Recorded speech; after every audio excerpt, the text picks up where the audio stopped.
Welcome into the weekend update edition of Main Street Sports Today, presented by the Tennessee Orthopedic Alliance of Columbia. I'm Maurice Patton, joined to my left, you're right, Chris Yao. Oh, man. Jose Canseco learned that the hard way the other day on Twitter. I don't know if you saw it, but he said, "Good morning to everybody except the guy on my left." And it was Alex Rodriguez, except it was our left, and his left was some random guy in a green shirt. And everybody was wondering what the guy in the green shirt did to him. What's this guy done?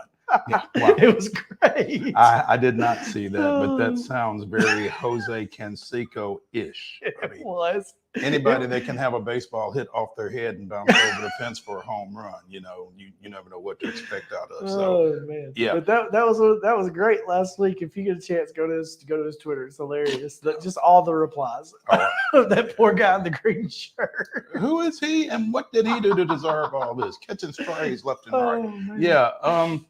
Got a great show lined up for you today. In the second hour, we are going to visit with one of our favorite visitors, former Tennessee State Athletics Director TERESA PHILLIPS, also former Lady Tiger women's basketball coach TERESA PHILLIPS, to talk to us about the newest Lady Tiger women's basketball coach, Candace Dupree.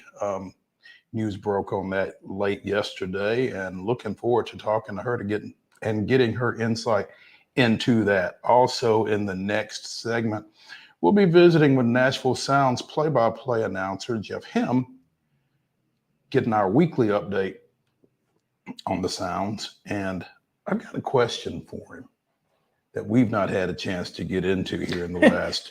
It's a good thing we've got questions for him, since it's an interview. Well, I've got one question in particular that isn't necessarily Sounds related, but okay. Yeah. So that'll be exciting. I always love to get into stuff with Jeff that's not necessarily Sounds related. Yeah, it doesn't happen often, but when it does, I like to let Jeff flex a little bit when he can. So yeah, he's always fun, man. We enjoy Jeff. Gonna talk a little Braves. Got a big series up in the Northeast this weekend. Talk a little Astros. We don't have to talk a lot since Wade's not here. There is a big major league start coming up tomorrow. We'll talk a little bit about that as well. There is some NBA stuff, both in terms of current play and not, that we're going to get into in the second hour of the show. And again, it's the weekend update, so we will talk about some things that are set to go on this weekend. So looking forward to it. Again, it's a great show, as it typically is here on Main Street Sports Today from 2 to 4. So for the next couple of hours, we hope to hold your attention. Should be fun. I'm always excited when we get to talk to TERESA. She's great. So it's always a pleasure. And we've got a lot. We have Drake White released a song this morning called 10 Pounds of, And so I thought if he didn't actually say the words, I would have let it be our theme song going forward, but he does, so we won't. But, do you think we can get a release? Will he sign a release? Oh yeah, he would definitely sign it for us. But we might just have to bleep it out. Let's get him to. Yeah, that'd be great. Oh man. But anyway, we got a lot to get to. I'm looking forward to it. We got a lot to get to, so let's go ahead and get to it. Let's start with yesterday's results and this weekend's schedule on the rundown. This is the rundown.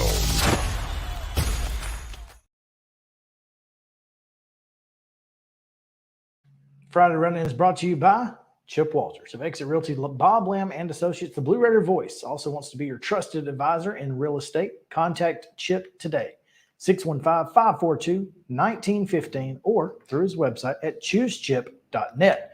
Chip Walters is proud to support youth sports across Middle Tennessee. High school baseball action from yesterday. I believe these were both region tournament games. Harpeth defeated Camden Central 10-3.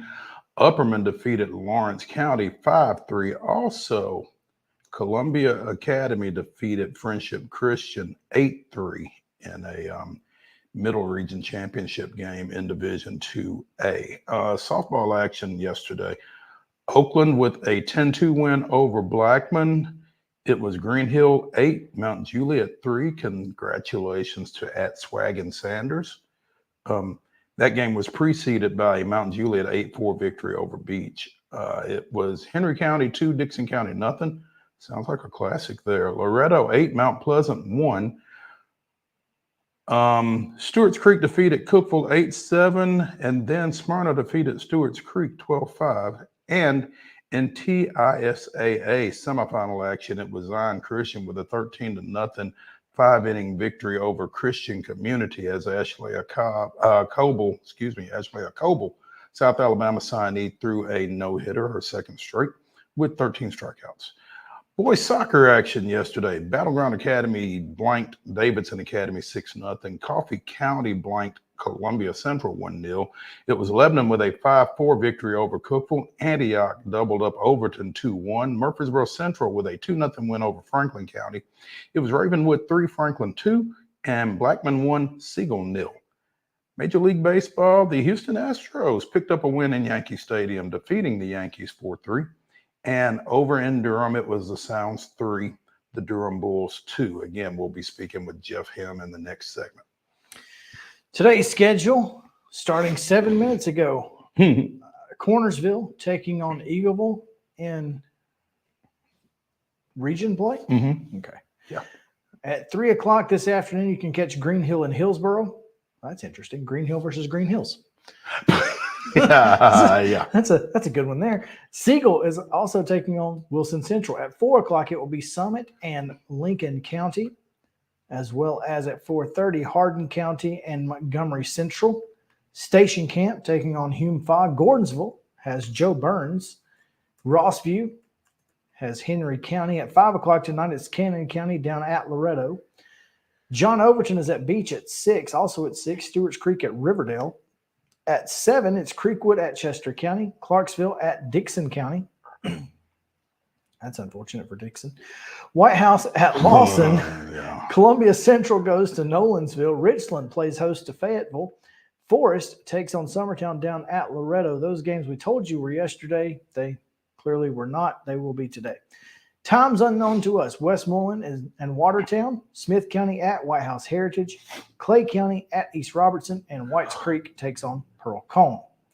Saturday in, I guess, in the other, in not losers bracket, but I guess losers bracket, qualifier 2 runner-up bracket, DeKalb County and Lawrence County will play at Tullahoma at 3.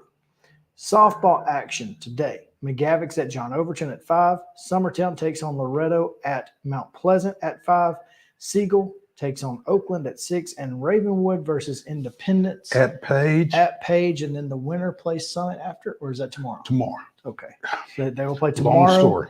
Well, I knew that they played some. I couldn't remember if that was Mhm. okay. So it'll be Ravenwood Independence tonight or at some point. Then tomorrow at 10 o'clock in the morning, Summit will play the winner of that game, and then the winner of that will play Nolensville for the championship, And an F game will be played on Sunday. if necessary. Hopefully not at this point, because who wants to come back on Sunday? Well, I mean, if Why they would you wanna- start if- at 10 a.m. if if they- you're going to play 2 games? Yeah. Anyway, that's absurd. Don't get me started. I've already had this. On the pitch today, Yeah. Beach at Hendersonville at 7. Tomorrow, University School of Nashville is at Battleground Academy at 1. Major League Baseball action this weekend at 5:40 tonight. The Astros play at Detroit against the Tigers. At 6:10 tonight, the Braves are at the Mets. You can see it on Valley Sports South. Saturday, Braves Mets 3:10. It's on FS1 and Valley Sports South. Thank goodness. And the Astros are at the Tigers. That's at 5:10. Sunday, Astros Tigers 12:40. You can see that one on the MLB Network. Braves Mets 6:10. You can see it on ESPN. Sad day. That's unfortunate. It really is, man. The Sounds continue their series at Durham. They play at 5:35 this evening, and tomorrow evening they wrap up that series at 12:05 on Sunday. And in MLS action, the Nashville Soccer Club, coming off that big win last weekend, travels to Charlotte, taking on the Charlotte Football Club. That's a 6:30 first touch tomorrow night. You can see it on Apple TV. Which I now have. I'm Congrats. so excited. Yeah. But unfortunately, we can't finish the rundown until the final segment of the show. Oh, We will finish it there in that final segment during the grab bag. Oh, okay then. Because we do have one more thing that will happen this weekend, but Okay. we will tell you about it in the final segment of the show, so stick around. Okay, so that is all of the rundown that is fit to announce at this point, and so we will wrap the rundown up for now.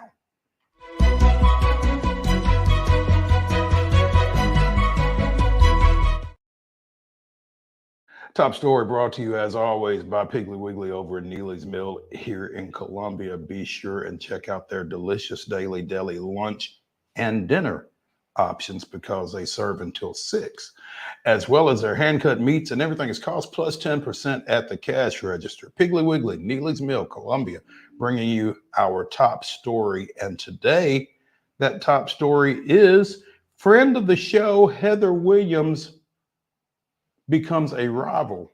Enemy of the show. Yeah, right. Yes. at least twice a year. The trash talking will extend even beyond Chris and I, as her alma mater, Missouri State, has accepted an invitation to join Conference USA beginning with the 2025-26 school year. So will become the 12th full-time member of Conference USA, joining the regular suspects: Florida International, Jacksonville State, Liberty, Louisiana Tech, Middle Tennessee State, New Mexico State, Sam Houston State, University of Texas at El Paso, Western Kentucky, Kennesaw State, which officially comes online as a Conference USA member this July, and University of Delaware, which will come online along with Mo State, as they apparently refer to themselves,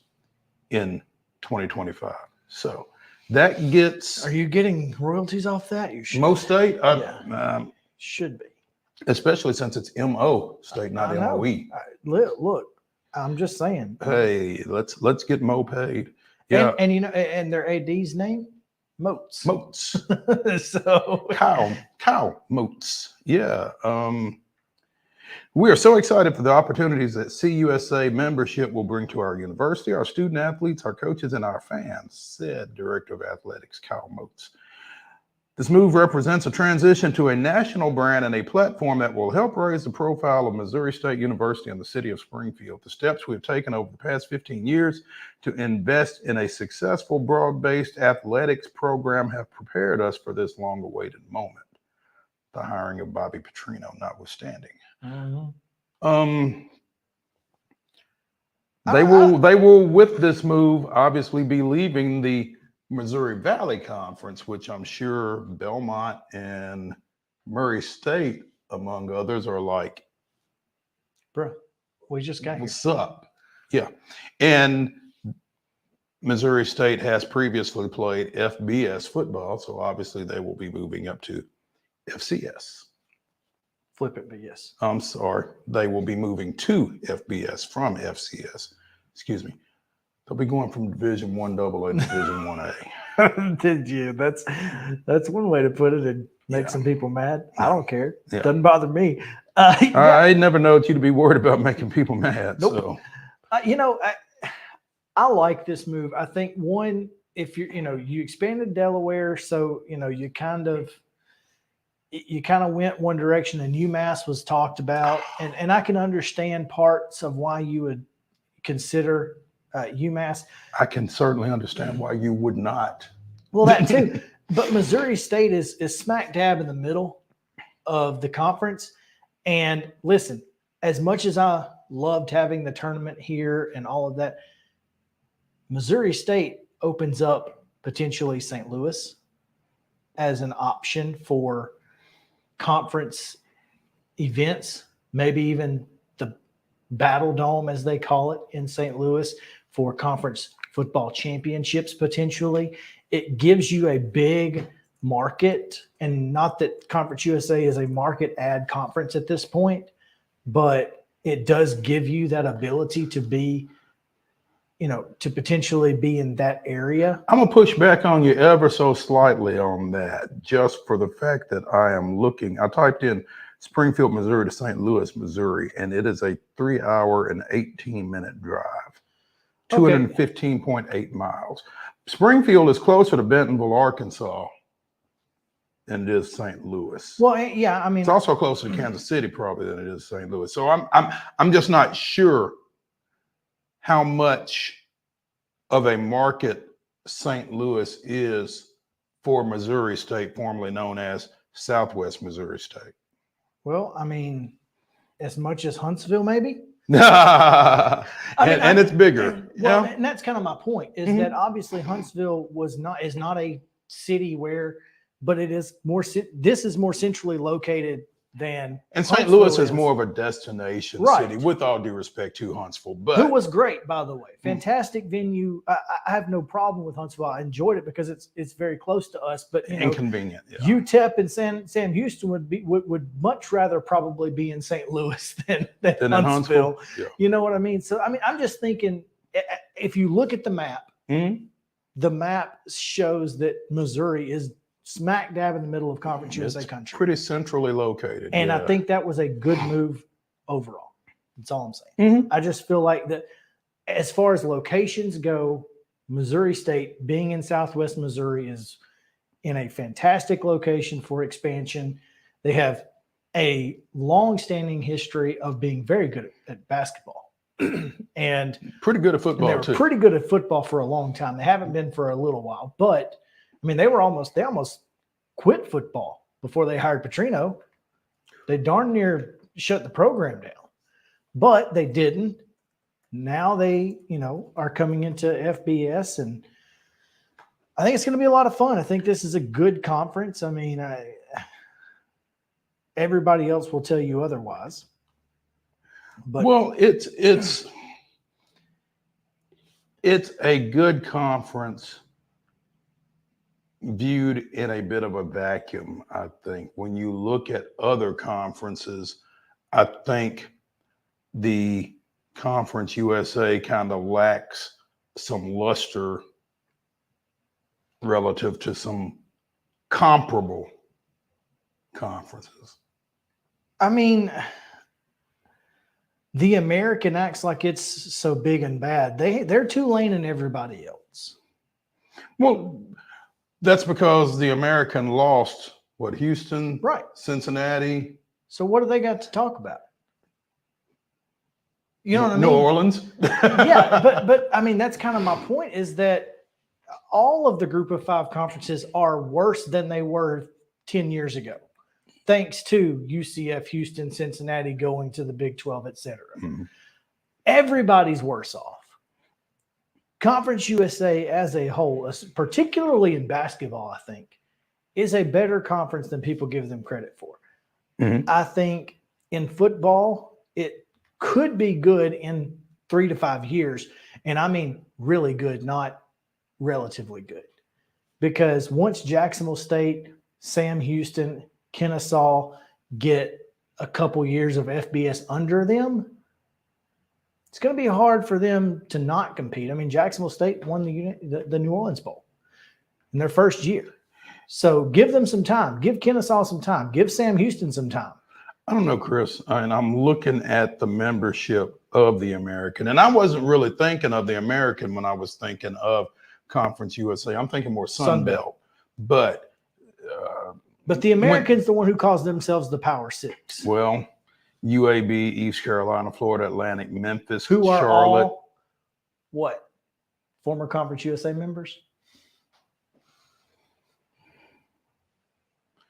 Wichita, Tulane, Tulsa, UTSA, Temple, South Florida, Rice. And I think there's a little bit more name recognition across those. Sure, but I don't think if you had a challenge in football between those two conferences, that it wouldn't be competitive. Okay. I think it would be competitive. Mm-hmm. I'm trying what I want to see, because there is a statement in this release from Mo State. This move will absolutely open doors for us. I guess he's talking in recruiting. For our student athletes, they will have less bus travel and more flights, which will get them back to campus in a safer and more timely manner. Hyphenated. Not sure who wrote that. They will also have more financial resources at their disposal for cost of attendance, Alston funds, and a more strategic presence in the name, image, and likeness space.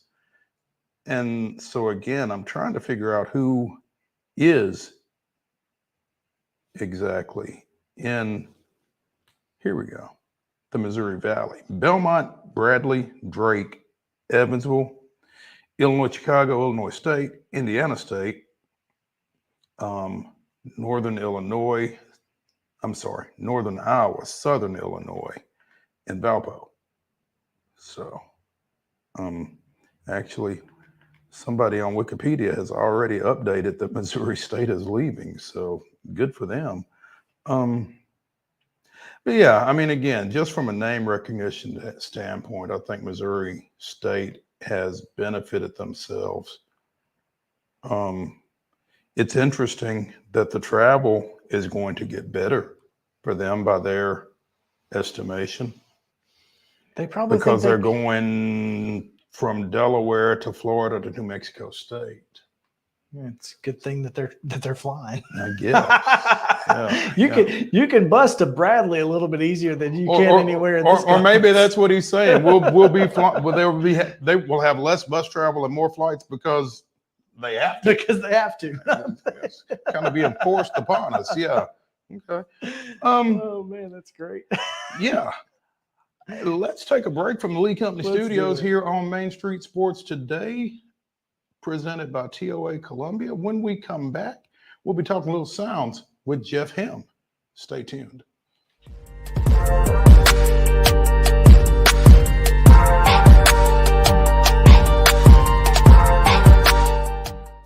Nashville Sounds Baseball is back in Hit City for the 2024 season. Spend your nights and weekends at the ballpark with weekly giveaways, fireworks shows, throwback deals, live music, and more. Top talent will take the field at First Horizon Park against the AAA Minnesota Twins, Baltimore Orioles, Atlanta Braves, St. Louis Cardinals, Cincinnati Reds, and more. Tickets start at just $10 and are available now at NashvilleSounds.com. We will see you in Hit City.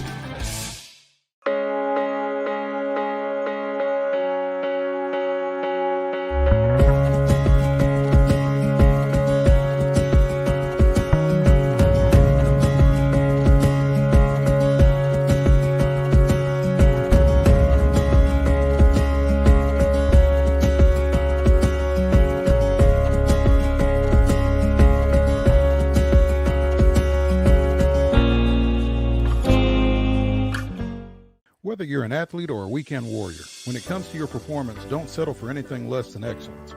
We're proud to announce that Mid-Tennessee Bone and Joint Clinic is now Tennessee Orthopedic Alliance of Columbia, where we are redefining sports medicine and orthopedics. Tennessee Orthopedic Alliance's team of expert sports medicine physicians understands the unique demands of your body.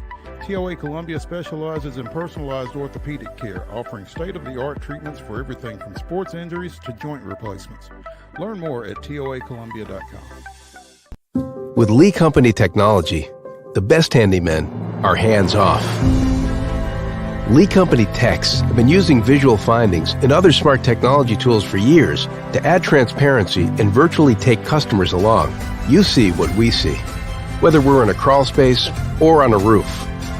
With Lee Company, technology helps us help you, no matter what's happening in the world or at your house.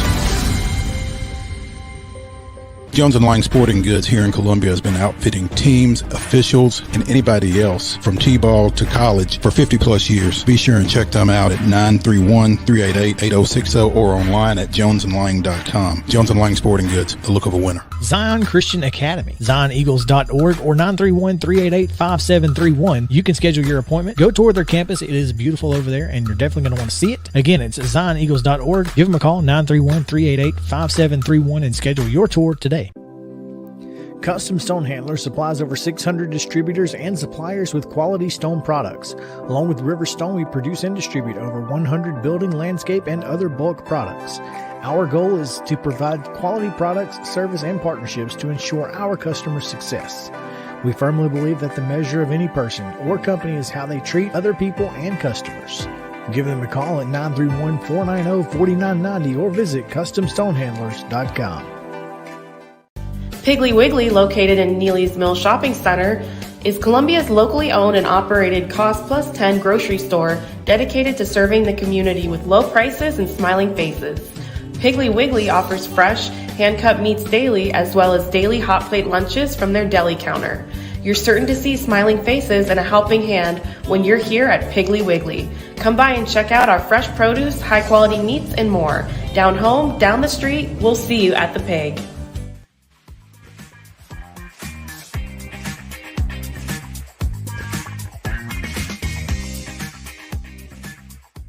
The weekend update continues here on Main Street Sports Today, presented by TOA of Columbia. We are coming to you from the Lee Company Studios here on West 7th in Muletown.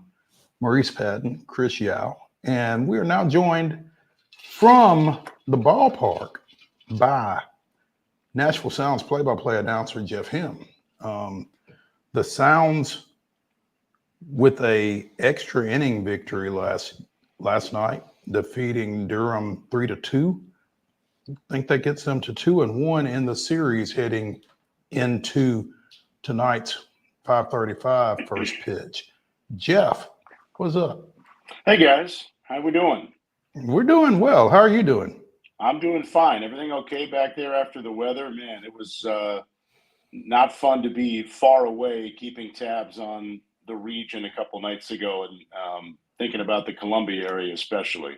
It was a little hairy down here. I came across from 65 South into town on Bear Creek Road, and I was telling Chris I could see a lot of areas that I had never been able to see before because there were some trees that had been there that aren't there. And wow.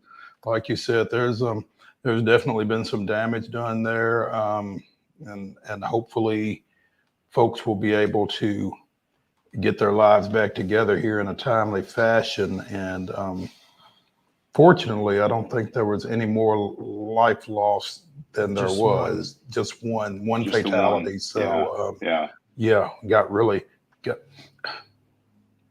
relatively lucky. Relatively fortunate there. Yeah. Sure. So but thank you for thinking. Yeah, appreciate that shout out, Jeff.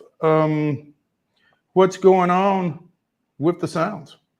They're playing well right now. They've won 4 of their last 5, and the roster shuffling never really stops, but it does kind of ebb and flow.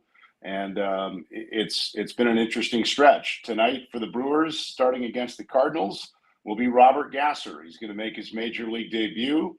That news broke yesterday when he was in the Brewers clubhouse. That's usually a pretty good sign of the beat reporters that a guy is going to be playing up there if he's in the clubhouse. And that was the case with Gasser. So Robert is going to pitch tonight, and we'll see if he's up there longer, if it's a one and done.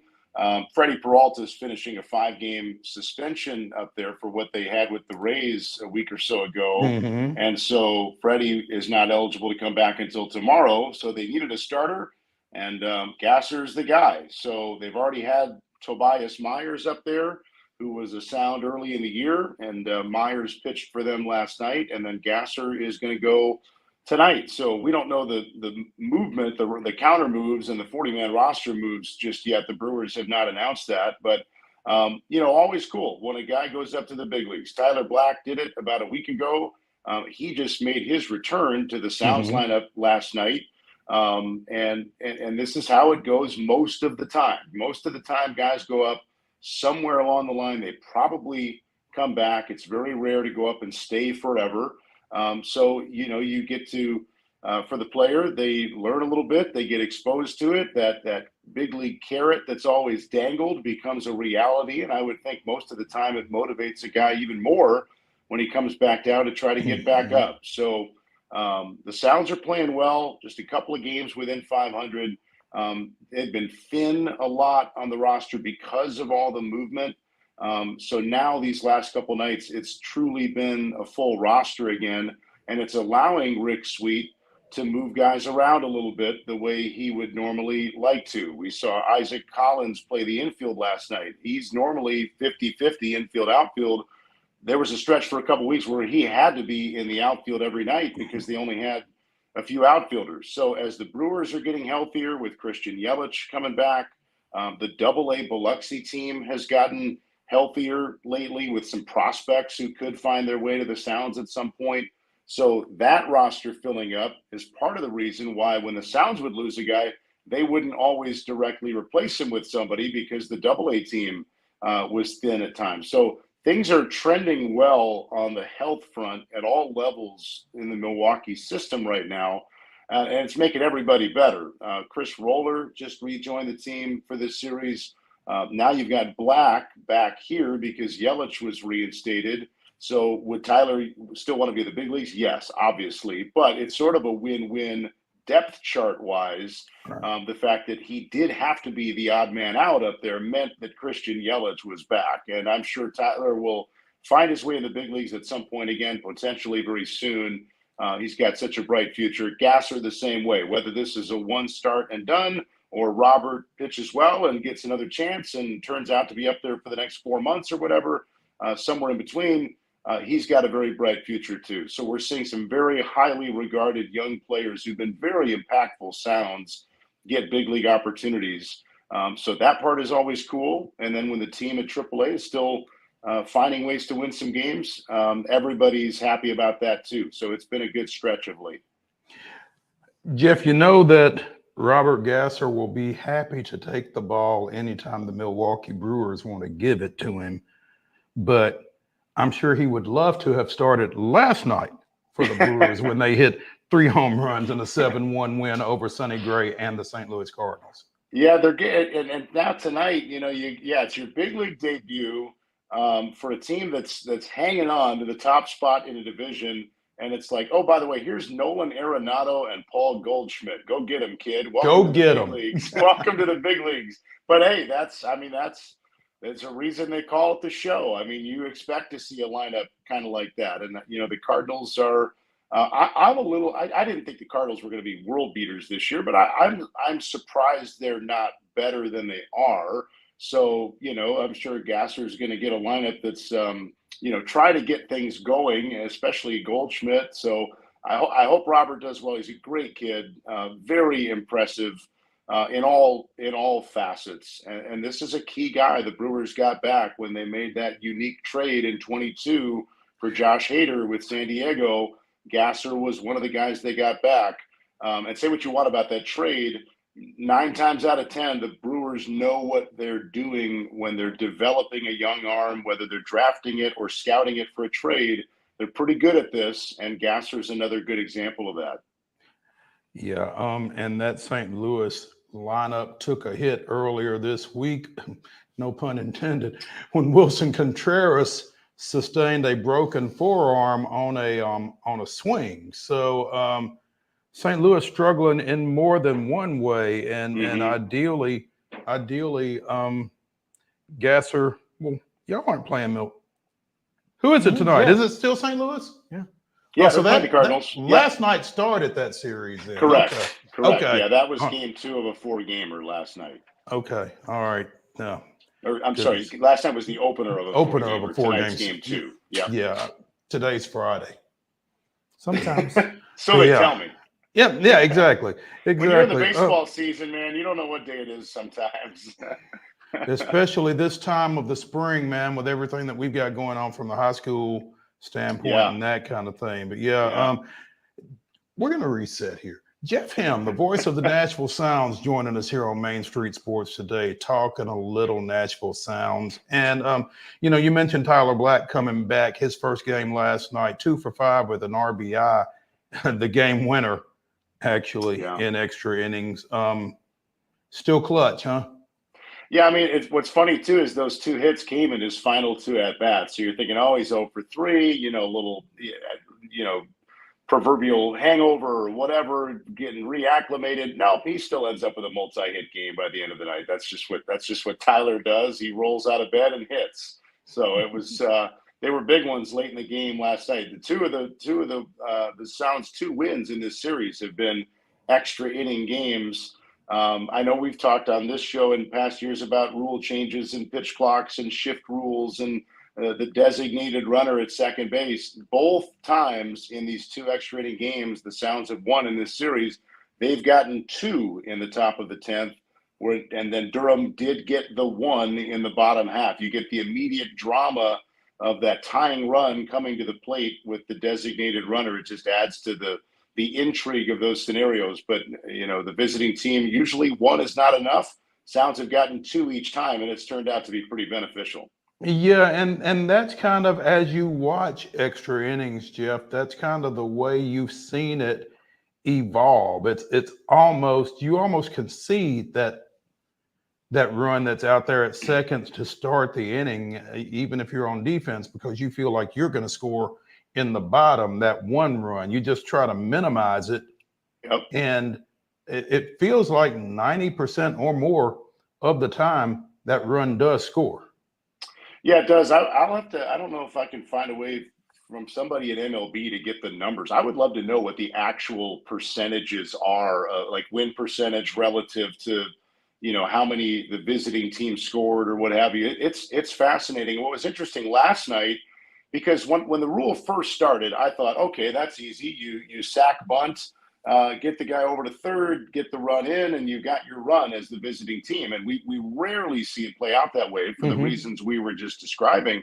Last night, Sounds didn't do that. Not a surprise. Well, the first batter got on, and then it was 2 on with nobody out. And some of it is personnel. Chavez Young was the batter for the Sounds, and he likes to bunt for a hit every now and then. Well, they did try, and he got it down. He sacrificed the runners to second and third. And it's interesting, it's different when you're getting 2 runners in scoring position than just the 1. Then you get first base open. You're forcing the defense to come in. They've got to figure out, are we walking this guy to load him up to get our double play chance? I love the cat and mouse, the intrigue of the punch and counter punch for the managers then in that strategy. But having that leadoff hitter get on is a totally different question about, should we bunt here when you're getting a second guy into scoring position rather than just the 1, because you are mentally, you're playing for 2 runs there, not for 1. The strategy part of it, I think, is really interesting. It's why overall I love the rule, because then there are other reasons I love the rule, but that's first and foremost. It demands some intrigue right away for the cat and mouse game, which is fun to me. And considering pitchers no longer hit, I mean, it's just 9 hitters in the lineup. So, you don't have the intrigue of pinch hitting and that kind of thing. But once you get that second runner on, it's almost a given. I would think that you're going to be bunting right there, first and second, nobody out. But it does kind of up the strategery a little bit. I, like you, would like to see the breakdown, though, of who has scored the more runs, visitors, because I've always said that rule disproportionately helps the visiting teams, because if they score, they can throw their closer. I've always said that the visiting team can throw its closer in the bottom half, where the home team can't necessarily do that. Yeah, that's because they're never protecting the lead. Yeah. Yeah, and that's a big difference, AAA versus big league, because as you guys know, the bullpens are managed so differently at AAA than the big leagues. You don't have a closer. Right. Well, you do, but sometimes you're not using him because he might need to be called up, and you don't always just like automatically go to that one guy. Oh, we got the lead. Here we go. Get up, get hot. But you're right. I can see that. That's why I love the discussion, because I think the rule overwhelmingly helps the home team. just because that pressure is on the visiting team to not just get one, but to get two, or you really and you know feel what you like, got to have. Yes, it's exactly right. And if you find a pitcher, if you find a way in that top of the 10th inning to get out of that runner at second jam, it almost feels like automatically game over. Like there's no way the home team is not going to win the game in the bottom half when they get the runner at second. But you're right. It's I'll have to try to dig around. I don't know if those numbers are out there, but I wonder what the Major League Baseball counts everything. It's got to be right. The question, Chris, is will they share it? That's the question. That is the key, and I'm not sure if they will or not. Jeff Him, play-by-play voice of the Nashville Sounds. Jeff, this is the one stretch of the year where you don't get to come home for a while, and so with the moving up and the down with all the players, but I mean, Durham to Jacksonville and all of the things that go along with the long road trip, how is everybody kind of handling that, dealing with that? Or, I guess AAA, you're kind of used to whatever life throws at you. Yeah, they're challenging trips no matter where you're going and who you're playing. Durham is usually a good team. They're under 500 because their pitching has not been great, but they score a lot of runs. This ballpark is just always seems to have wild games, and this series has been that way. So whenever you see a Durham trip coming up, you're in for a battle. And then you go to Jacksonville from there, and the length of it is demanding. I look at it this way. I think overall, the 6-game series concept that we've seen for now these 4 years, starting in 2021 post-COVID, I think most of it, almost all of it, presents nothing but good reasons to keep it going, and I think that's why it's kept going. The one drawback is that it is going to occasionally mean a 12-game road trip, and the Sounds have one 12-game homestand too, so it all balances out. And last year we had two-week road trips. This year it's only one. So I think the players are really, I think the players are good at dealing with what's presented to them. The up and down, these guys, the players are they always impress me by how easily they seem to roll with the punches of the up and down, the changing of the organizations. I'll get my luggage when I get my luggage. I'm going up. Where my car's back in Nashville, but I'm off to meet the team in Anaheim or whatever it is. This is what they do, and they're always impressive to me in how easily they handle some of the personal off the field stuff that comes with occasional roster movement when you're in a random city and you're going somewhere else and most of your clothing is somewhere else and all that. So, that part of it when you're on a 2-week road trip can get unique.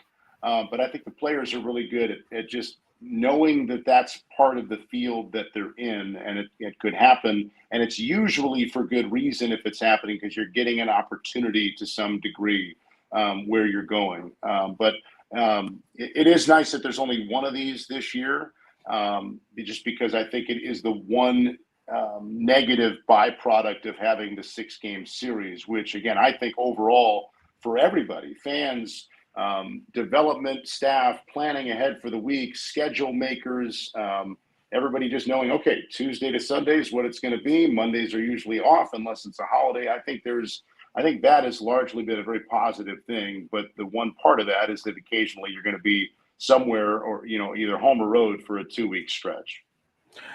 Jeff Ham, the voice of the Nashville Sounds, joining us here on Main Street Sports today. Jeff, before we let you go, I know you spend a lot of time in the clubhouse with the Sounds, pregame, postgame, that kind of thing. Has there been much talk about this perfect game situation that you've heard? Are you familiar with I'm what not. I'm asking you about? There is an article on The Athletic. The headline is "Why the Perfect Game Fanatics Deal Has Agents Raising Concerns About Amateur Player Rights." And apparently it's related to a release. You're familiar with Perfect Game, the amateur baseball organization, I guess. Almost. Yeah. They apparently have participants sign a release, kind of giving up their name, image, and likeness rights for memorabilia that Interesting. that is signed in perpetuity, apparently. Wow. And I'm doing a awful job, really, of characterizing this. It's a very difficult thing to understand, though. Yeah, When you read up say on in this, and we'll ask you about it next week. No. Yeah, I will do that. When you say in perpetuity, meaning like for however long they're an amateur, or even if they eventually go into pro ball? Once they go into pro ball, it stops. Yeah. So they get no. It starts then. Oh, it starts then. Oh, no, it okay. starts immediately. I mean, if they play college ball and they have memorabilia out there, or folks create memorabilia for them, they So it's basically saying, hey, 14-year-old kid, we think someday you might turn into something, so you got to sign this now. In case 5 years from now you're a first rounder, and all of a sudden this deal looks a lot. Wow, that's wild. I mean, it's rare that I find myself agreeing with Scott Boras, but here we go. We have warned players for the past 2 years that Perfect Game is now signing away your individual rights for cards or for other things that should not be the design of the platform. They have now gotten into profit taking on this. We're letting all young athletes know this is a reason not to sign their documents, not to participate. If they demand that, I wouldn't recommend student athletes give away those rights. Why would they? Wow. Well, one question I would have, and this is truly, I just don't know. Maybe the answer is yes. Is Perfect Game that heavy of a hitter that they can carry that kind of clout to get people to sign this thing? Like they are the only game in town. Are they the only game in town? They are the biggest game in town. They're not the only game in town, but they are by far the biggest game in town. Now, they won't be for much longer if they keep this up. No. Well, that's what I was going to say. I mean, you're going to have all it needs is a good handful of really highly regarded amateurs to say, see you later. And then all of a sudden Perfect Game doesn't have maybe some of the stature of kids. Perfect Game is the new USSSA. It doesn't exist. Right. Yeah. So I mean, we could go a whole hour on just thoughts about how gross sometimes amateur athletics gets with expectations and demands, and just what it puts on what families are choosing to go put their child in front of, in hopes that they become an MLB player someday. I mean, it's not just baseball. There's the AAU component to basketball with it too. Some of it just feels gross sometimes. That's an excellent word for it. I assume you're an Athletic subscriber. I am. Check this out. Okay. And we'll talk more about it because we love talking to you. Jeff Hem, the voice of the Nashville Sounds, joining us here on Main Street Sports today, presented by TOA of Columbia. And since the Sounds are on the road next week, we'll be visiting with him next week. Yes, sir. So, I'll talk to you from Jacksonville. Absolutely. The jumbo shrimps. That's right. The large crustaceans. Yeah. We'll talk to you then, Jeff. Thank you. All right, guys. See you guys. All right. Hey, when we come back here on Main Street Sports today, we're going to continue talking baseball at the major league level. So stay tuned when we return to the Lee Company studios after this.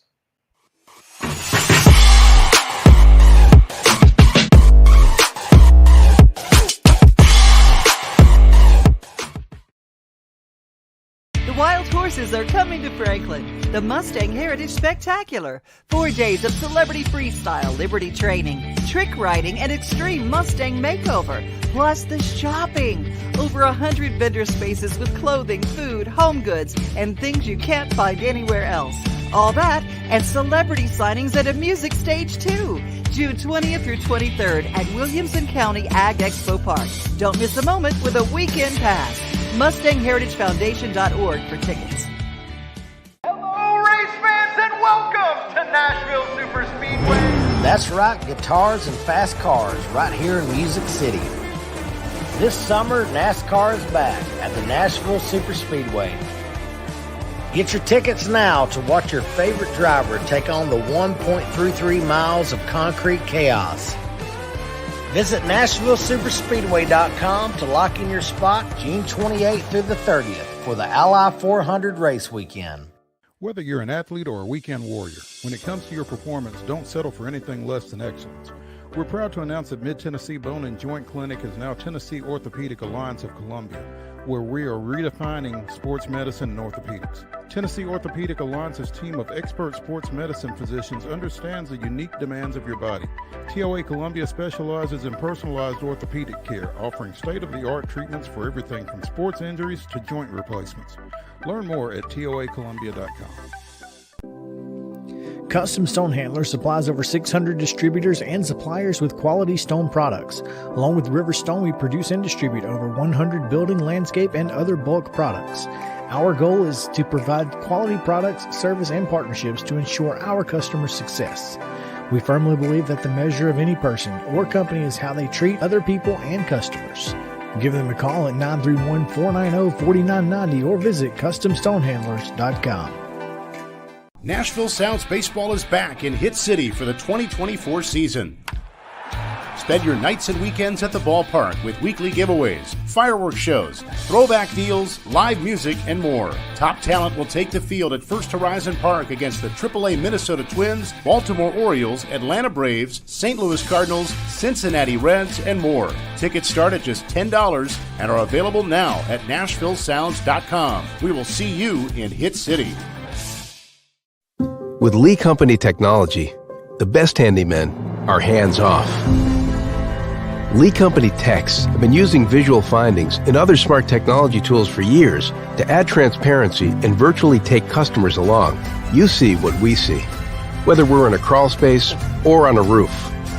With Lee Company, technology helps us help you, no matter what's happening in the world or at your house. We thrive under the lights. A city of performers. Putting on one heck of a show. Headlining night after night. Welcome to Smashville.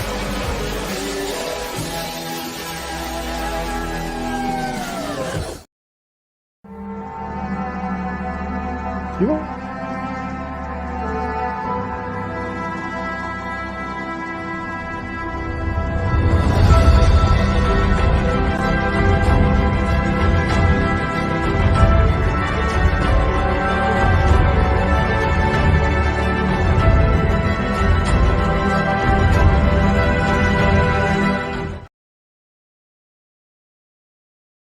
'94, trailing 8-1 going into their final at bat, the Braves forced extra innings and eventually defeated visiting Philadelphia 9-8 in 15. Friend of the show, Mike Mordecai, followed RBI base hits by Mark Lemke and Charlie O'Brien with a 3-run homer, and Javi Lopez's 2-run single scored Deion Sanders with the tying run before Mike Stanton, that's reliever Mike Stanton, beat out an infield single to plate Sanders from third base with the game winner. Stanton, the Braves' 7th pitcher of the night, went 4 innings for the win. That was this day in Braves history. 2 mentions of Deion and the Braves today was not on my bingo card. It wasn't on David Wilson's bingo card either. Yeah, probably not, but as we were texting about Neon Deion, Prime Time, Coach Prime, his near double play earlier today. His not exactly quite double play. His almost double play. Thank you, Bobby Cox. Yeah. Bobby Cox, the level of petty to which I aspire. There you go. That was a tough one. That was a tough one. That's a good documentary, though. It is a good documentary. If you haven't seen it, you should watch it. Again, Braves open a series at Citi Field tonight, taking on the Mets. Charlie Morton, 2-0 with a 3.50 ERA, goes to the hill for Atlanta. The host Mets counter with 1-3, 5.20 Jose Quintana. I don't know that this is Eric Fetty type. We're going to score some runs. I don't know that I would go so far as that, Joe Simpson, but you feel pretty good. And then again, when you consider how uncanny. This team has had an ability to score late. Well, you send 5.20 out there to start the game, and they've been ripping folks late. You feel pretty good about the opener tonight. What if I told you, speaking of that, I just looked this up when I was looking up to see if the extra innings numbers were out there. What if I told you that the Braves in innings 6 through 9 are 18th in the major leagues in runs scored? 18th? Wow. It blew me away too. Wow. It certainly doesn't feel like it. It does not, but it's like, because when the Braves win, it feels like they're knocking around bullpens. And maybe it's just because they're only scoring 2 or 3 runs late instead of 15 or 16. You know, maybe somebody had a 20-run game where they knocked around some right fielder that got to pitch. I don't know. Yeah. I mean, obviously, that's not part of the data, but the data, the straight numbers are that the Braves are 18th in the league in runs scored from the 6th to the 9th. Yep. Wonder what they are in runs scored in the 8th and 9th. That I don't know, but I thought that was interesting because I mean, it's not necessarily the 6th and 7th that they have been doing. The 8th and 9th for sure. So that is interesting, though. Series continues at 3:10 tomorrow. Max Fried 2-1 with a 4.23. Christian Scott, the rookie, making his second start. I think no decisions. 1.35 ERA for the Mets, and again, the 6:10 Sunday start that will be aired on ESPN. Bryce Elder and Luis Severino. So, runs scored in the 9th. The Braves rank 4th. So, what about the 8th? Can you get that?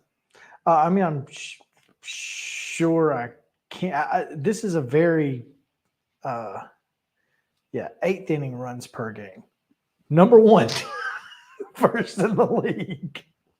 So they're number 1 in the 8th. They're number 4 in the 9th. Yeah. So not so great in the 6th and 7th, clearly. If they're 18th in the 6th through the 9th. Yeah, that's 16th in the 7th. So in the 6th, they can't score to save they their haven't lives. scored. They've been shut out in the 6th inning, apparently, through their first 34 games. Not a single run in the 6th. That's crazy. But that was interesting. Houston, as we mentioned, goes to Detroit for I think it's a 3-game series opening tonight, 5:40. They will send Valdez out 1-1 at 3.97, probably one of their better pitchers.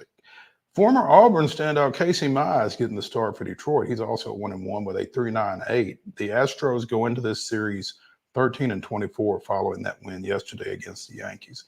Detroit right at 500 at 19-18. So they also play at 5:10 tomorrow and a midday matchup Sunday at 12:40. Chris, we talked about it, or Wade and I talked about it a couple of days ago. Paul Skeens finally getting up for the Pittsburgh Pirates. He will make his major league debut tomorrow at PNC Park against the visiting Cubs. Paul Skeens, in 7 starts at the AAA level with the Indianapolis Indians, has struck out 45. That's right at 6.5 strikeouts a game. No decisions in any of those 7 starts. That's pretty bizarre. Wow. I don't know how many times he's gotten through 5, though. That doesn't bode well, though. Yeah. You want to be stretched out. He went 6 on April 30th against Buffalo. That's the only time he has pitched past the 5th inning. He's in his last 4 starts, he's gone 4 1/3, 6, 4 1/3, 4 1/3. I think so. So yeah, they must have him on a strict pitch count or something. Yeah, I'm sure they do. And so my question becomes, what's the over/under for strikeouts for Paul Skeens against the Cubs tomorrow at PNC? 6. 6? Well, if he can only get 12 outs, maybe 14. The Cubs are 22-16. They're pretty good. They're not bad. They're not bad, much as I hate to admit it. Did they play yesterday? Doesn't look like they played yesterday. Lost to San Diego 3-0 on Wednesday. Cody Bellinger DH'd. He was 0 for 4. Ian Happ was 0 for 2. Does not look as if Dansby Swanson played in that game. I think the Cubs offense is good enough that combined with the kid making his major league debut, I'm going to take the under if the line is 6. They have 4 players with 35 or more strikeouts on the season. I don't know what that means. I don't know where that ranks. But 35 or more is significantly more than the rest of the team. And so I mean, I think they're prone to strike out, but how many times is Skeen's going to face them? I mean, maybe 6.5 is the right line just to give us an absolute over-under. But I'm taking the under. So it would be interesting. I'll see what I'm excited about it, though. I really am. I'm excited to see the kid. I think, obviously watching him in college was fun. It was insane what he did in the College World Series last year. And so, and the fact that they threw him again so quickly in the world, it was just crazy. What's really insane is this guy spent 3 years at the Air Force Academy. Yeah. I mean, if he had stayed there, we might not know who he is. So, let's go ahead and take a break from the Lee Company Studios here on Main Street Sports Today, presented by the Tennessee Orthopedic Alliance of Columbia. When we return for hour number 2, we'll talk a little NBA. There's some interesting stuff to talk about, and it's not necessarily playoff related. So let's get to that when we come back.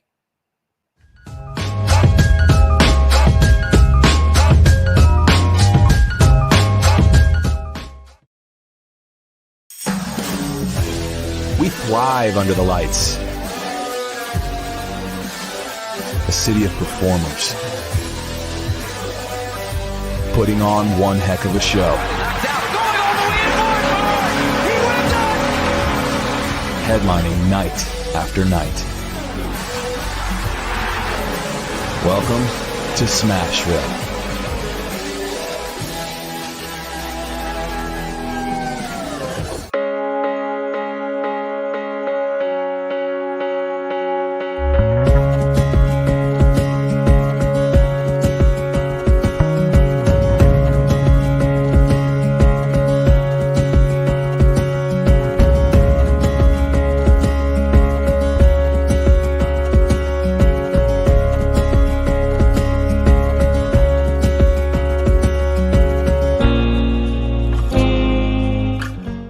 Whether you're an athlete or a weekend warrior, when it comes to your performance, don't settle for anything less than excellence. We're proud to announce that Mid-Tennessee Bone and Joint Clinic is now Tennessee Orthopedic Alliance of Columbia, where we are redefining sports medicine and orthopedics. Tennessee Orthopedic Alliance's team of expert sports medicine physicians understands the unique demands of your body. TOA Columbia specializes in personalized orthopedic care, offering state-of-the-art treatments for everything from sports injuries to joint replacements. Learn more at toacolumbia.com. With Lee Company technology, the best handymen are hands-off. Lee Company techs have been using visual findings and other smart technology tools for years to add transparency and virtually take customers along. You see what we see, whether we're in a crawl space or on a roof. With Lee Company, technology helps us help you, no matter what's happening in the world or at your house. Jones & Lang Sporting Goods here in Columbia has been outfitting teams, officials, and anybody else from T-ball to college for 50 plus years. Be sure and check them out at 931-388-8060 or online at jonesandlang.com. Jones & Lang Sporting Goods, the look of a winner. Zion Christian Academy, zioneagles.org or 931-388-5731. You can schedule your appointment. Go tour their campus. It is beautiful over there, and you're definitely going to want to see it. Again, it's zioneagles.org. Give them a call, 931-388-5731, and schedule your tour today. Piggly Wiggly, located in Neely's Mill Shopping Center, is Columbia's locally owned and operated Cost Plus 10 grocery store dedicated to serving the community with low prices and smiling faces. Piggly Wiggly offers fresh, hand-cut meats daily as well as daily hot plate lunches from their deli counter. You're certain to see smiling faces and a helping hand when you're here at Piggly Wiggly. Come by and check out our fresh produce, high-quality meats, and more. Down home, down the street, we'll see you at the Pig. Nashville Sounds Baseball is back in Hit City for the 2024 season. Spend your nights and weekends at the ballpark with weekly giveaways, fireworks shows, throwback deals, live music, and more. Top talent will take the field at First Horizon Park against the AAA Minnesota Twins, Baltimore Orioles, Atlanta Braves, St. Louis Cardinals, Cincinnati Reds, and more. Tickets start at just $10 and are available now at NashvilleSounds.com. We will see you in Hit City.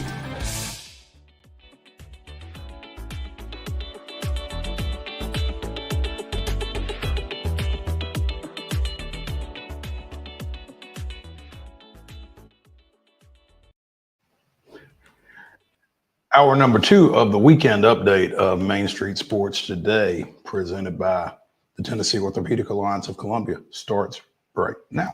I'm Maurice Patton. That's Chris Yao. Talking a little NBA as I think we started the week with Darvin Ham getting fired by the Lakers. Frank Vogel has joined him on the sidelines as the Phoenix Suns have decided to go, quote, in another direction. And it looks like Bud is back. For now.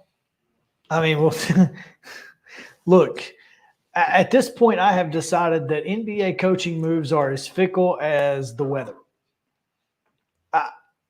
And maybe more. They clearly have the money to pay as many or whoever they want to pay. So whoever shows up and stands on the sideline tomorrow or first game next year is the coach for them. And then the second game, we'll see. They fired Vogel after one season.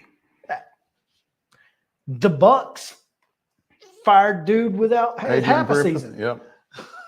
So, I mean, what are we doing here? I have no idea. Do they not understand the Western Conference is absolutely brutal? Matt Ishbia may not. This is his third head coach in 3 years since taking over the team. Inherited Monty Williams when he took over the team in February of 23. Fired Williams after they lost in the second round to Denver. 23 NBA champion Denver. Hired Frank Vogel, who had left the Lakers at that point. Budenholzer was available at that point. They went with Vogel instead. So, look, man, I got nothing. I literally have no words for the NBA coaching situations. Plural. Yeah. This article on CBS Sports. Now Budenholzer will take over a Suns team that looks nothing like his previous rosters. In Atlanta, he led a ragtag group of role players to 60 wins because they fit well together and play team first offense. Now he has 3 stars with very similar skill sets.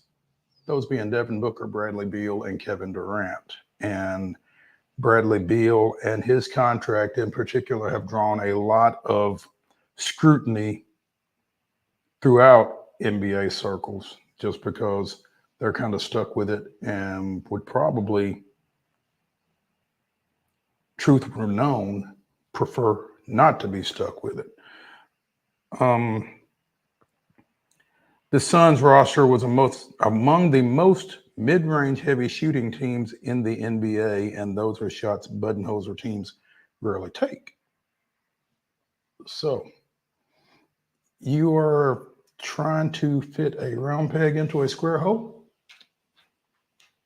It's okay. The Suns are a very difficult team to coach because of their best players all play basically the same way. And so how do you find a way to play team basketball with three guys who play the same way? You don't have five. You don't have five guys who can complement one another because you can't not play those guys. You can't not play Booker and Durant at the same time. You have to. You've basically got three guys who have to have the ball. In order to play their game, they need the basketball. I mean, Kevin Durant doesn't just stand there and get boards and putbacks. He's not going to do this. Not the way he plays basketball, and neither does any of the others. So the no fault of theirs. No, you know this. You know this when you sign them. Yeah, this was a GM. This was a GM folly, and now coaches are getting fired because of it. Mm-hmm. And again, you put this trash together. Yeah, maybe if I'm these coaches, I'm like, well, I'm better off. I'm better off. You know what? As a matter of fact, you did me a favor. Yeah. Let me get you a beer. I'm good. Because that's where these guys are. And I mean, you've got great coaches who are sitting at the house getting paid not to do anything, and other franchises are missing out on these great coaches. Other franchises, are sitting there going, man, would love to have the problems that those guys have. I don't know. It's absurd. This whole thing is absurd. It really is. Tired of it. And when Charles Barkley goes off and says the Lakers don't suck because of coaches, the Suns don't suck because of coaches, the players suck. And people look at him like he's got three eyes, but you know what? Well, that's because individually they don't. But the whole is not always greater than the sum of its parts. Correct. Sometimes it's less. And sometimes far less. I mean, just look at the Lakers for an example. I mean, if you put each of those players on different teams, mm-hmm. they are stars. But all of them together. But this whole big three thing really started happening with the Heat and then moved into it was the Celtics. The Celtics started the big three with Garnett, Allen, and somebody. Paul Pierce. LeBron went to Miami to compete with Boston. But Garnett, Pierce, Allen were kind of complementary. That makes sense.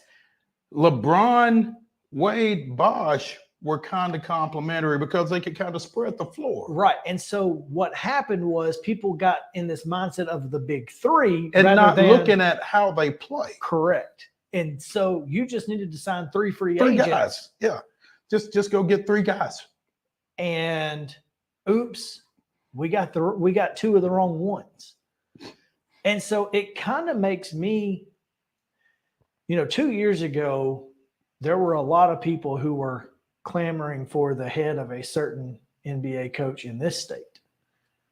When Taylor Jenkins was getting a lot of hate for not getting out of the second round with the number 2 seeded Grizzlies. Again, the Western Conference is a beast. It really is. Folks, yeah. Calm down. He was coach of the year. He didn't even have John Morant for half the year. All of these things. And it gives you pause to go, well done, Memphis, for sticking with your guy. He understands your franchise and how you guys want it to be taken care of. They work well together. They've gotten some really good pieces to fit in roles that they needed fit. And so, Memphis in the long run is going to be better off. Mm-hmm. These teams who are in, championship or go home, and that's a big problem in college sports too with a lot of fans, is it's championship or bust for everybody. Right. And 10-win football seasons don't mean anything anymore, or making the Final Four doesn't mean anything anymore. And now apparently not winning the finals doesn't mean anything anymore. Used to getting to the conference finals meant You were a really good basketball team and an extension. Now it might mean you get fired. And how ridiculous is that? Pretty darn. Sorry. Trash can juice. The return I thereof. haven't had trash can juice in a while, but it really is. Take a breath. Yeah. Calm down. Woosah.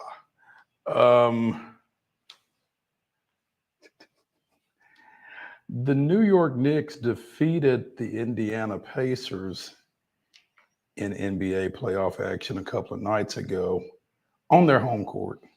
And the Madison Square Garden faithful made sure that Reggie Miller was aware. So, you know what? Let's pull another line, because the New York Knicks are another franchise who have been trying to fit their pieces and have finally gotten it right after about a decade of mediocrity and worse. More than that. Yeah. But that's how you're supposed to drive. From now on, that's how you drive. And the Knicks are doing it in a way that it's going to make them successful for years to come. It did take them a while to get there. And sometimes you just got to go through those lulls in professional sports. It just happens. Yeah. Took a 2-0 lead in that series with a 130-121 victory. Reggie Miller, current broadcaster for TNT, former Indiana Pacers, New York Knicks tormentor for the Indiana Pacers. Yeah, much in the same fashion as we were discussing Chipper Jones and the Mets yesterday.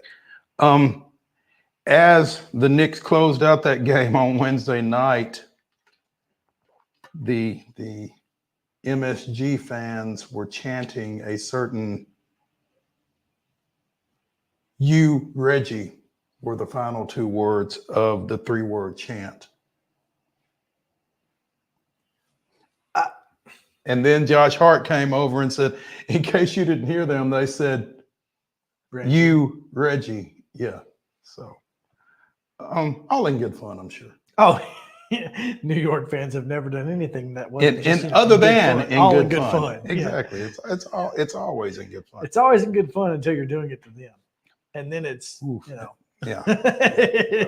Well, it's obscene. Milwaukee will be without Antetokounmpo, but not the good one. Yeah. The Thanasis apparently tore an Achilles, and I'm sure that Boy, the Bucks that is a tough injury for a Grecian. That's all I'm saying.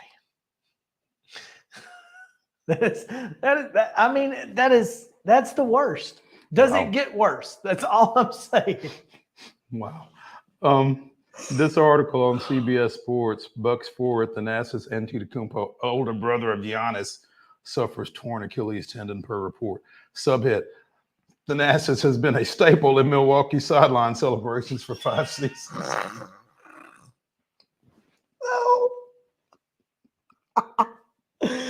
Oh man, how do you? I mean, was this a Grammatica injury? Was he celebrating when he tore the Achilles? Like, what? To say the least, this was an off-court injury, okay. And I've seen reports that say he did it while he was on vacation. Well, so I don't know, but I mean, they've been out of the playoffs for a week. Should have let one ankle go at a time. Dipped him in the river. That's all I'm saying. Dipped twice. Yeah. I'm just saying. Could he not have stepped in on his own? Why did you have to dip him up? I don't know. The Achilles part is a problem. Anyway. Yeah. I tweeted the Milwaukee Bucks said, "Don't rush that rehab, Thanasis. Take your time. Take your time. Take your time. We'll get someone else to get the water and swing the towel. Take your time on that rehab." Getting a little bit more serious, though. I saw this late last night on Twitter and haven't really had a chance to look into it. Former LSU standout Glenn Big Baby Davis sentenced to 40 months in prison for defrauding NBA's healthcare plan. Davis, who played 8 NBA seasons from 08 to 15, was found guilty in November of 23 of healthcare fraud, wire fraud, conspiracy to make false statements, and conspiracy to commit healthcare and wire fraud. It's the conspiracy part that gets you. 40 months, I assume that's federal time, and 3 years of supervised release. Among 20, more than 20. Yeah.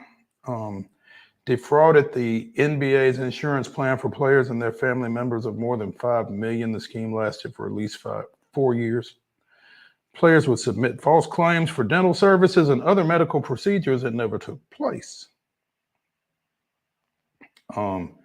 Terrence Williams received 10 years. Will Bynum got 18 months.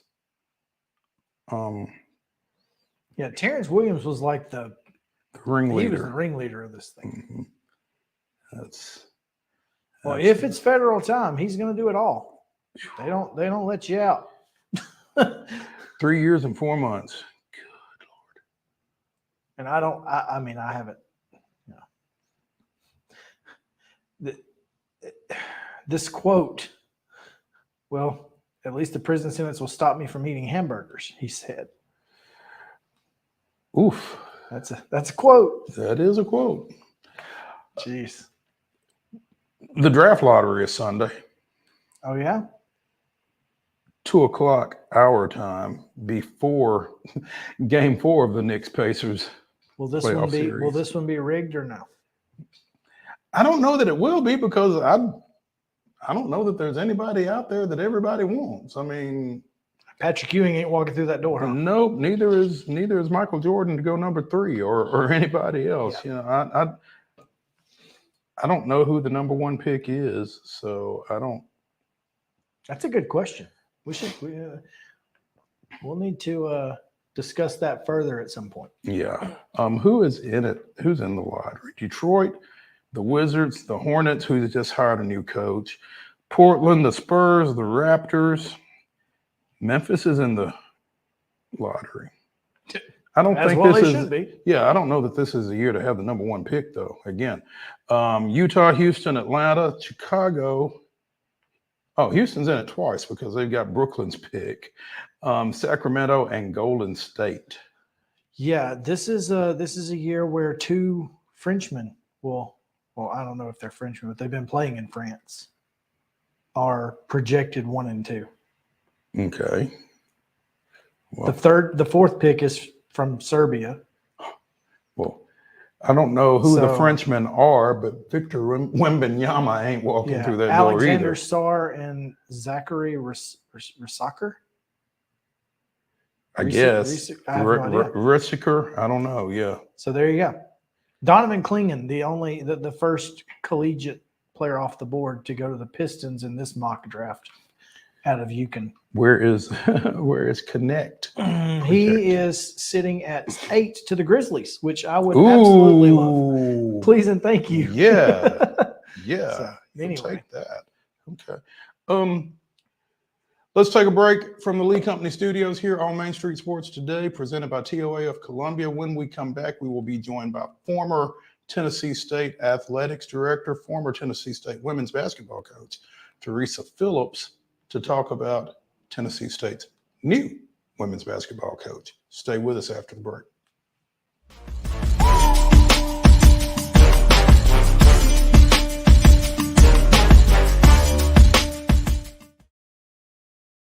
The wild horses are coming to Franklin. The Mustang Heritage Spectacular. 4 days of celebrity freestyle, liberty training, trick riding, and extreme Mustang makeover. Plus the shopping. Over 100 vendor spaces with clothing, food, home goods, and things you can't find anywhere else.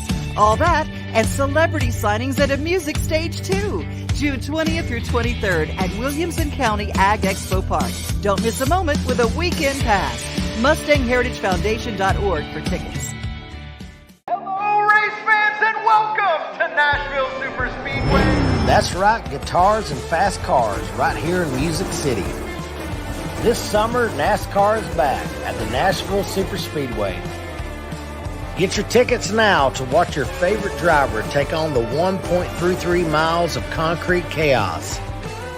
Visit NashvilleSuperspeedway.com to lock in your spot June 28th through the 30th for the Ally 400 race weekend.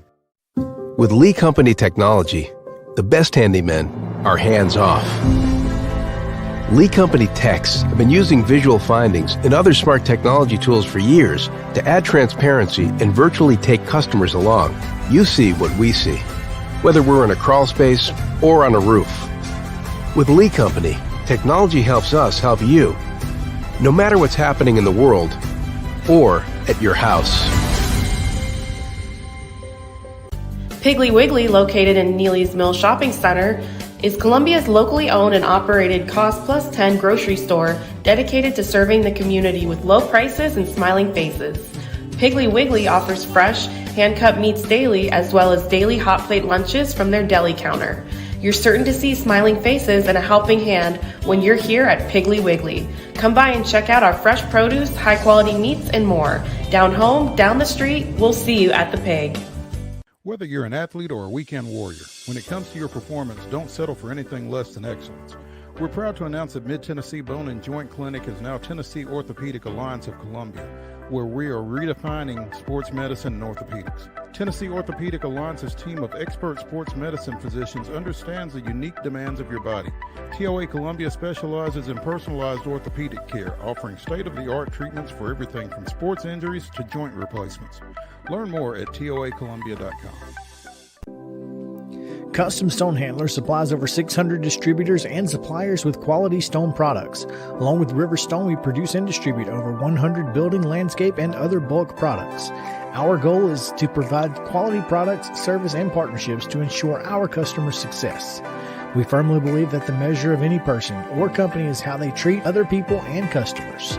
Give them a call at 931-490-4990 or visit CustomStonehandlers.com.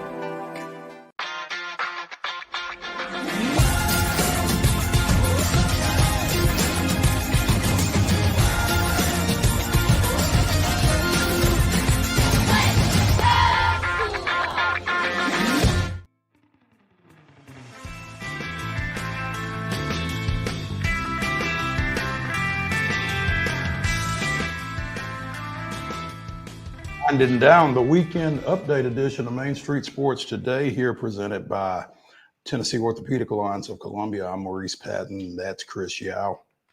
On your right, my left. There we go. Because I don't want to be compared to Jose Canseco. You know, people wondering what that guy over there did. Yeah. Interesting news out of the Tennessee State campus late yesterday, as it was announced that 16-year WNBA veteran Candace Dupree, a 7-time All-Star in the WNBA, who most recently worked as an assistant with the San Antonio Spurs, like until this past season ended, has been hired as the new women's basketball coach at Tennessee State University. And for me, there's nobody better to ask their thoughts about this than the person we're about to ask. Former TSU women's basketball coach, former TSU athletics director, TERESA PHILLIPS, joining us here on Main Street Sports Today. Coach, how are you doing? I am doing great. How you guys doing? We're doing well. Everybody, we survived the high winds and everything else from a couple of nights ago. And just as we were mentioning to our other guest earlier today, just continuing to wish everyone in the area well as they recover from the destruction from a couple of nights ago. But, Coach, we've talked to you about various hires in various positions at historic Black colleges and universities, and there have been a few that would, for lack of a better phrase, kind of count as maybe celebrity hires. Right. With the credentials that Candace Dupree brings to the table, it would kind of look like maybe this falls into this category. But when you look at her bona fides and the work that she's actually done, she's a coach. Yes, she is. And she's a celebrity too, though. So she may be a little bit of both. I mean, when you've reached the highest of heights that she has on the professional level in the WNBA, you can't take celebrity off of her. And maybe she's done a little bit more playing at a high level than she has done coaching. I do think she's going to be a rookie coach to some extent on the college level, but she's been a student of the game, from 18 when she played for the now legendary. I don't know if Dawn was legendary as a coach when she played for at Temple, but certainly she is a legendary coach, and she was a legendary player, at least when she coached Candace. And when you have a mentor like a Dawn Staley, that learning curve of being a head coach probably will just really go to a straight shot quicker than the average person's.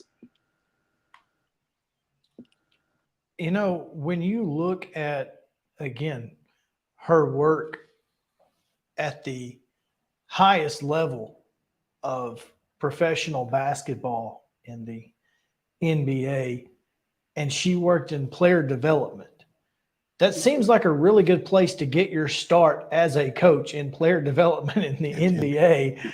So, and when you talk about, her first year as a collegiate coach, there are obviously going to be some concerns with, can she recruit and all of those things.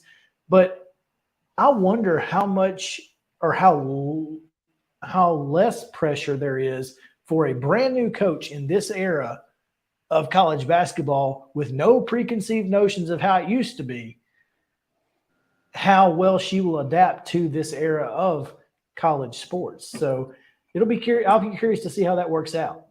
Yeah, I think I hear kind of what angle you're going at, because with NIL, with transfer portal, with all of what's going on, those veteran coaches are having to adjust to a new world of what collegiate coaching is. Well, she's coming in right when this is going, so she's not going to know too much different. I'm sure she keeps up with what's going on in the world of college sports, although she was with the NBA and then the WNBA. But heck, she knows this. And recruiting is just relationships. And having a name that she has, having some of the connections that she has, and I'm just going to say Coach Dawn Staley again, won't hurt her at all, as far as, at least, and this is what you want in recruiting. You want to get a shot at the person. You want to get a shot at the student athlete. You want them to be able to open their home up to you. You want to get put on their list or whatever.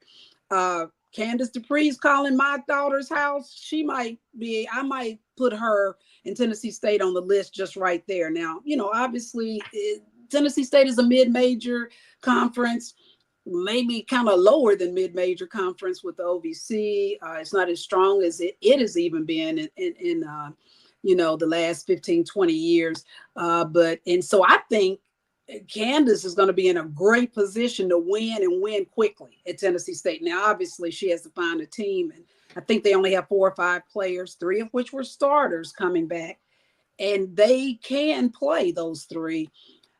She just has to find a few more to go with them, and I'm already predicting in year 2 or no later in year 3 she'll win the OVC. Yeah, if Dawn Staley says, "Hey, look, there are a couple players that I've seen that probably can't play for me, but they can definitely play at your level," or if she says that, it's going to be high praise for those athletes, and then you still get a chance to play for somebody who has the credentials that Candace Dupree has, and there aren't many coaches in college basketball right now with her credentials. And past that, to invoke Coach Staley yet again, she gets a player who isn't necessarily working out for her at South Carolina. She has that sit down. You know what?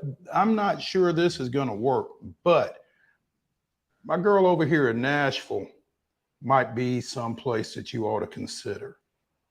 And then that'll Absolutely. go back to the development piece that I think Candace can prove right away to a young woman that she'll be able to develop you. She's played on a professional level. So, the big thing right now probably for Candace is to really find 2-3 great assistant coaches, hopefully who, obviously who are already in the college game. Wouldn't hurt maybe to have someone with the HBCU experience, because whether people like it or not, that's a slightly different experience that would not hurt to have someone with that experience coming in on her early staff. And again, though, and I mean, are we going to say Don's name for the 5th time? If Don tells some of these young assistant coaches to come and help Candace, they'll be here. That she will get a good staff pretty quickly. I might put my name in it for one of the lower level positions. Come on. Coach Phillips coming back. Hey, you've had a little success over there. I mean, if you decided to do it, I'm sure she'd listen. But Coach, you make a great point, and it's a point that a lot of people aren't willing to necessarily acknowledge. It's different coaching at a historically Black college or university. And I mean, I've seen it from a journalistic standpoint because I covered TSU for a pretty good period of time, in addition to some PWIs is the way they refer to them, predominantly white institutions. And things are different. And it's not different bad, not different good, just different. But it takes some getting used to if you've not been in that environment before. It certainly does. And, I was athletics director there for 20 years. And some of our coaches who came from PWIs came from different experiences. Some of them had experiences in both type of institutions. Some of them deal with it better than others.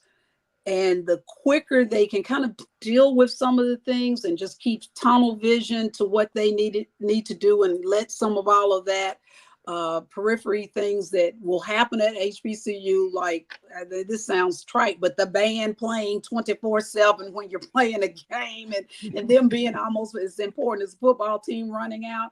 Once you can just kind of get yourself past that and learn to just kind of lean in to some of those cultural differences that you may not have experienced at a PWI.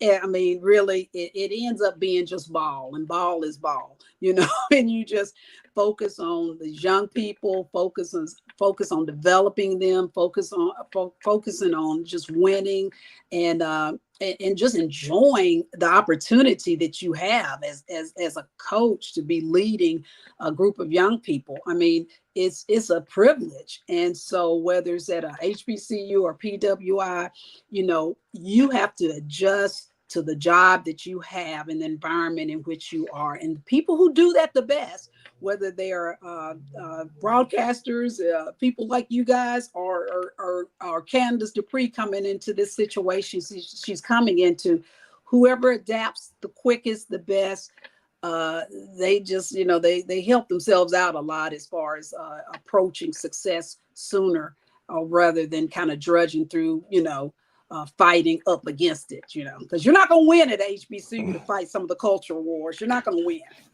No. TERESA Phillips joining us here on Main Street Sports today, talking about Candace Dupree, the new Tennessee State women's basketball coach, who has clearly earned your stamp of approval. But Coach, as you look at girls high school basketball in Middle Tennessee and in Tennessee, her recruiting net doesn't necessarily have to be very broad to be successful in the Ohio Valley Conference, does it? It does not. And I think, we had a coach who won the OVC in 2015, somebody you're familiar with, Larry Joe Inman, who made his early coaching living at Mount Juliet High School here in the state of Tennessee, at MTSU, on to Eastern Kentucky. And he still knows that we have a great range of talent in Tennessee. And we've missed that boat in the last two coaches to just understand. Actually, when I won, who did I win with? Carolyn Aldridge, Glencliff High Swift. School. Just the people right here from Nashville and within 20, 30 miles of Nashville. So if she does a good job with that and get her coaches out, really meeting these coaches, going to our local and regional in the state of Tennessee games, she's going to be able to build a lot of her team. I mean, Rick's done a great job of recruiting Middle Tennessee, and you see what he's been able to accomplish. Right. So, yeah. And Rick, Rick can't have all of them. Right. He's only got so many spots. So yeah, he can't have all of them. There's a few more out there, Sure. And that is one of the great things about being in Nashville right now. With Vanderbilt women's basketball on the upswing, Teresa, you've seen them up close and personal for the last couple of years. And we talk about it all the time about how the talent level in Middle Tennessee has grown to, absurd amounts at this point. But women's basketball has always been very strong in this area. Yeah. And so, it is a good way to build a program starting here at home. And I think that's going to be a big part of this. I'm curious though, Teresa, how does the world of college sports today affect HBCUs in this NIL realm? Because I would feel like there are a lot of opportunities for HBCU athletes to be brand ambassadors in that realm. Is that something that you have seen at Tennessee State or anywhere else? Well, I talked to the people in athletics in Tennessee State. Still have a great relationship with them and Mickey, and I think they're struggling actually in the NIL world. I mean, I think that they really are not getting the lift off that they need to get. I think having a coach like Candace may open that up a little bit. And most of the time, if a coach comes in, they're not going to just get for their team, women's basketball. They may open up some doors, and she may be able to open up some doors for Coach Penny over on the men's side. You never know, for Eddie. So some of that exists, but, people work with and give to people they know and feel good and familiar with. And so sometimes you just, that's why I think celebrity coaches, if they can do their job with using some of those tools and connections that they have, because, to be honest, NIL, even on our level, even on this mid-major level, these kids are able to get, at 10, 25,000, 50. They might not be getting $1 million, but, if you're just a college kid, $25,000 is a nice little amount of money to have in your pocket. It will influence you signing with, Memphis, University of Memphis versus Tennessee State right there. I mean, the rest of the deal might be kind of even. And a lot of coaches are complaining they're chasing the money. Well, it's just a reality. It's a reality. And hopefully there's a little money there. And then you have a promise of a great education and a great mentor in Candace Dupree or Penny or Eddie George or whomever. You still have to sell yourself and what you're going to do for that young person. And of course, the school has to be part of that sale. Coach, it's interesting as we get into the NIL space as it relates to an Ohio Valley Conference institution, because I wonder who is doing NIL well in that conference. And I don't know if you still have those conversations with, current or former administrators or anything like that. But as I consider, Tennessee Tech and Tennessee Martin and Moorhead and some of those schools, I'm not, and it's a perception more than anything, I guess, but I'm not necessarily perceiving any of those schools just shelling out significant amounts of money in the NIL space. Well, I have the opportunity to talk to a few of them. I still go to some of the games here at TSU. Just saw EIU AD recently. Of course, Mark and I, who's up at Tennessee Tech, are pretty good friends, still colleagues, still talk and chat occasionally. It's difficult for them. I think Tennessee State could theoretically be a little ahead of them because we're in Nashville. And there's some opportunities here in Nashville that I've seen some of our football players get, some of the hip hop stores, some of the Slim and Husky things. I mean, so, it's just a little broader reach here in Nashville for the little dollars. And so it does exist, but, it's going to have to really, you're going to have to invest in someone to help you with a collective and to really, really focus on that for your program and or for your athletics programs as a whole. Great. It's not going away. Not going away. No, it's not. So you better figure it out. Absolutely. TERESA Phillips joining us here on Main Street Sports today. Coach, as always, we appreciate your insight, appreciate your willingness to come on with a couple of knuckleheads and talk a little sports for a little bit, and look forward to getting you on again soon. Okay, I put this on. This is the 2015 OVC Championship medallion. Oh. And I'm going to tell you, about 2 years held me back on. Candace will have us another one. All right. Sounds good. We're going to take you up on that. We appreciate it, Coach. Talk to you soon. All right. Thank you. All right. Hey, when we come back here on Main Street Sports Today, presented by TOA of Columbia, it's the final segment of the week, and it's the grab bag. Stay tuned as we return from the Lee Company studios.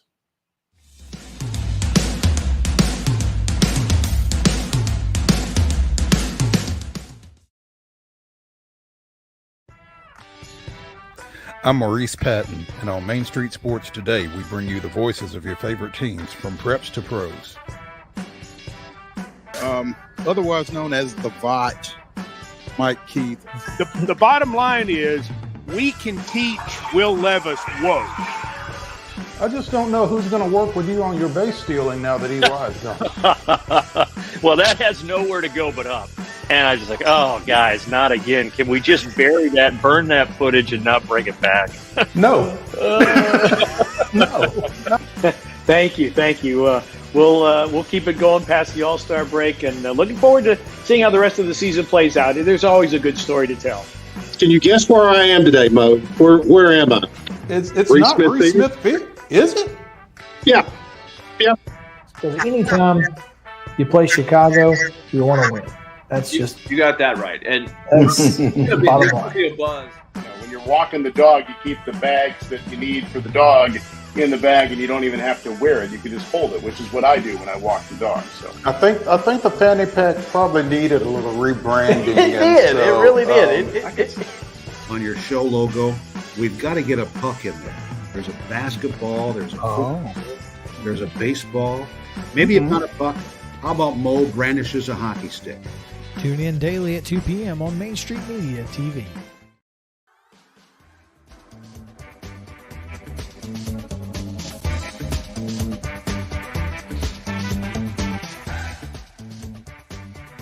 Weekend update edition of Main Street Sports Today. This is the final segment. And so with no further ado, I'll turn it over to our alt football expert, Chris Yao. All right. Well, we told you we'd finish the rundown. We will indeed finish the rundown because the Nashville Cats scheduled to play the Philadelphia Soul on Sunday, on Mother's Day. At Municipal Auditorium. 2:00 kick. Well, you can still go to Municipal at 2:00 to watch. And you can still see the Nashville Cats. And you can still see the Nashville Cats. As a matter of fact, if you use the code MOTHER, and that's it, just MOTHER. Don't use the word that they said before you, Reggie. No, just MOTHER, 6 letters. BOGO, buy one ticket, get one free. Always a great deal to take mom to an arena football game. That's exactly how my mom wants to spend Mother's Day. Well, they were scheduled to play the Philadelphia Soul. The Philadelphia Soul have announced they are, quote, taking a long pause Not just a pause. A long pause. A long pause. Throughout 2024, at least. Now, the Salina, Kansas Liberty. That's Salina, not Solana, Tennessee, not Celine Dion, Solana. Yeah. Yeah. Okay. It's Salina. The Liberty will come in. They'll be here. 2:30 kick. 2:30. Yeah. 2:30 kick. Going to be a lot of fun here in Nashville at Municipal. Make sure to get out there. Next week's opponent has not been announced, but it has been announced that I say it's been announced. The players in Georgia are leaving. So the Georgia Force do not have a team as of So now. the Georgia Force no longer exists? The players are not there. I guess the team exists, but I don't know who's going to play for them. So no, they were already a road team, right? They were a travel only team. They were one of the 4 teams owned by the Arena Football League. And at this point, they are unlikely to be at F&M Bank Arena next week. The Minnesota Myth have officially called it quits. Ricky Foggy, the coach, quit earlier today. The players who still have not been paid will – that's why Georgia's players are leaving. They have also not been paid for the 2 games that they played. It's a good reason to leave. Yeah, so they're done. The West Texas Desert Hawks were told by a federal judge that they were not allowed to play. I'm just going to say, if a federal judge told me not to do something, I'm probably not going to do it. I'm likely not going to do it. Allegedly, there has been a settlement of some degree between West Texas and the former National Arena League, the NAL, to allow them. Does the federal judge know it? Well, I'm sure that it's. I'm sure you have to put that in. Make that motion in court somewhere somehow. But they're going to play in Washington this weekend. Meanwhile, the Oregon Black Bears were scheduled to go, so it may be one of those famous tri matches that we talk about. I don't know. There may be a Saturday, Sunday doubleheader. Split doubleheader. I don't know how that's going to work. I got nothing. But 2 teams are going to play in Washington. Who they are, I don't know. Now that's Washington State, by Washington the way, State, not DC. Yeah. Let's see. Who else is – the New Orleans Voodoo, or the Louisiana Voodoo, I apologize. They were to play in Lake Charles, got kicked out of Lake Charles, ended up in – Lake Charles is not New Orleans, by the way. Right, yeah. Well, they're the Louisiana Voodoo, but New Orleans was the old name. That's why I get confused. Okay. But they got kicked out of Lake Charles. They ended up playing 1 game somewhere else near Shreveport, but not quite Shreveport. Bossier City? No, it wasn't. That would have been a good arena, relatively speaking. They were in the Ag Center in Williamson County, basically. I mean, that's the kind of arena they were playing in. Very low ceilings. Be careful. Well, I just mean this. It was a rodeo arena. It's not. It was not a hockey type arena or a sports arena. It's a rodeo arena. They built a pole barn. You know what I mean? Like, that's how this worked. It wasn't intended for kicking balls into the air. Gotcha. Okay. So this is a problem. Or throwing a pass in the air, for that matter. If you throw it far enough, you might hit a beam. Who knows? And so that just didn't work out. It's a mess. But anyway, the Cats are in good standing. Any team that's not owned by the league, doing really well right now.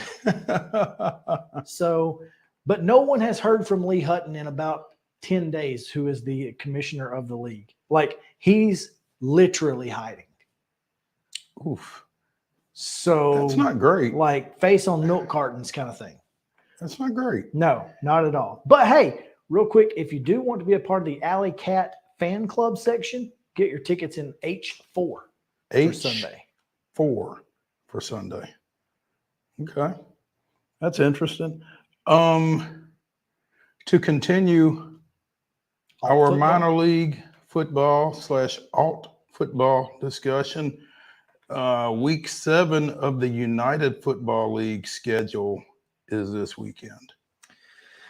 5-1 St. Louis on a 5-game win streak, and their only loss, that 64-yard field goal, 68-yard field goal, whatever it was, in week 1 from Michigan to beat St. Louis, and that was by Jake Bates. Yes. So that was their only loss of the year. They're on a 5-game win streak. Birmingham's on a 13-game win streak. They've not lost going back to last year in 13 straight. In Birmingham, maybe the most anticipated spring football game in the history of spring football in the American realm. Obviously, Canadians a little different. I know they play summer, but this is a pretty big deal. A.J. McCarron, the quarterback for the Battlehawks, coming back. His first time playing in the state of Alabama since the kick six. Oh, wow.